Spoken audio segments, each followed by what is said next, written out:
السلام عليكم ورحمة الله وبركاته. ازيكم يا حبايبي؟ عاملين ايه؟ يا رب تكونوا بألف خير. النهارده هنعمل مع بعض بصارة سهلة كده وحاجة كده، يعني ايه تأكل في الجو دوت. يعني هو الجو لسه من ساعة قوي، بس انا بصراحة انا نفسي فيها قوي. انا ما بعملهاش بصراحة كتير، والدتي هي اللي بتعملها، فانا قلت لا انا اعملها انا. انا نفسي فيها. بصوا بقى، انا معايا ربع كيلو من الفول المدشوش. انا نقعته حوالي نص ساعة كده في مية سخنة عشان انجز بس. طبعا نقيته وغسلته غسله كويسه ونقعته في ميه سخنه حوالي نص ساعه. خلاص. وهحط هنا معايا حته فلفلايه، ومعايا كمان كزبره خضراء وبقدونس. كزبره وبقدونس. خلاص، حاطه الورق بس. الورق بس يا بنات هو اللي انا حاطاه. ومعايا كمان بصلتين، بصل اخضر. لو لقيتوا بصل اخضر ماشي حطوا، لو ما لقيتوش خلاص حطوا البصل العادي بتاعنا بتاع الاكل العادي. خلاص. هخرطه كده وهحطه.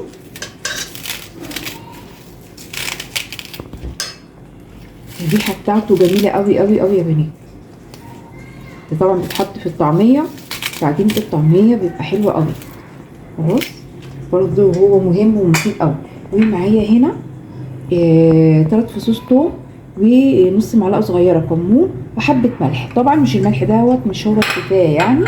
ومعايا كمان حبه ملوخيه صغيرين، معلقه كده يعني، مش كبيره قوي. خلاص. حبه ملوخيه ناشفه موجوده، برضو موجوده. لو مش موجوده خلاص برضو ايه، مش ضروري قوي.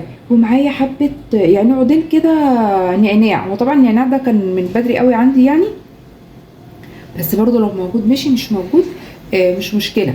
اكتفي بالخضره وخلاص. بس النعناع يعني بيديله كده ايه، ريحه كده حلوه. خلاص. هعمله كده، انا هعمله كده واحطه انزله. خلاص. وهجيب ميه سخنه احطها عليه.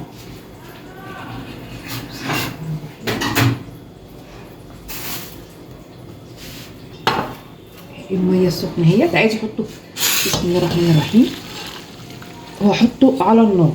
خلاص. وهسيبه كده ياخد ويدي كده مع نفسه ويغلي لغايه ما يستوي. اول ما يغلي هوطي النار عليه لغايه ما يستوي ويتهري خالص، وهنشوف هنعمل ايه تاني مع بعض. بس لو وصلتي معايا لغايه المقطع دوت، ما تنسيش تشتركي في القناه لو الفيديو عجبك والمحتوى بتاعي عجبك. ما تنسيش تحطي لي لايك حلو كده زيك، وتشتركي في القناه، وتكتبي لي تعليق حلو زيك. بصوا بقى يا حبايبي، انا حطيت طبعا الفول اهوت ياخد ويدي مع نفسه كده مع الخضره والحاجه بتاعته. وقلت عقبال ما يستوي اكون انا ايه شغاله برضو في حاجه تانية. انا جبت بصلتين كده حلوين.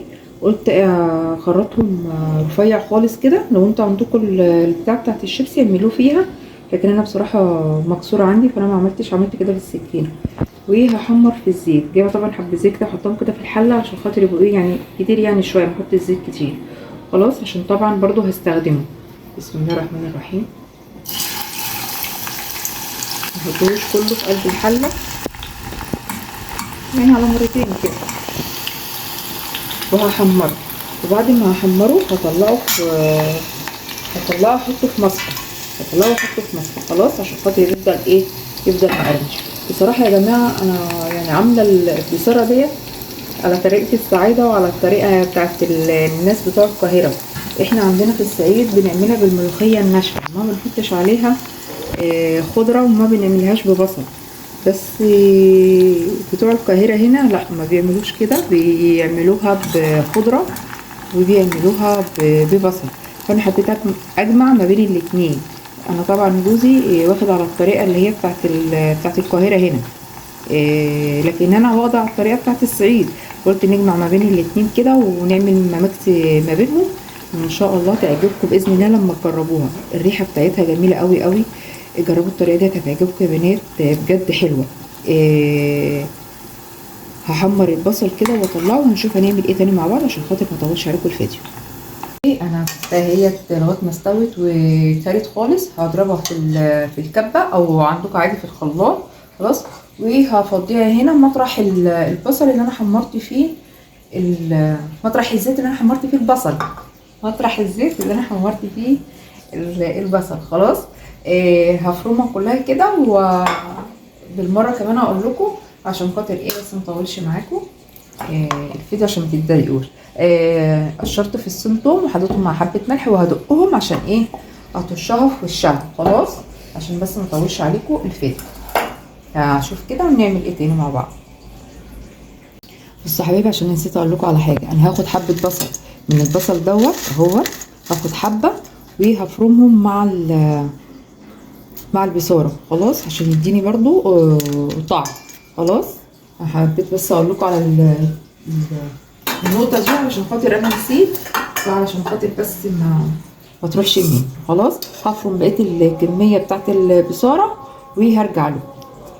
وطبعا جنب البصاره لازم بقى يبقى فيه بصل كده خل وليمون، ومعايا هنا مكعب تلج، ومعايا حبه سكر صغيرين، معلقه صغيره سكر كده، معلقه صغيره خلاص. والتلج دوت علشان خاطر يسحب الحرقان اللي في قلب البصل خلاص، والسكر دوت برضو علشان خاطر الحرقان اللي في قلب البصل.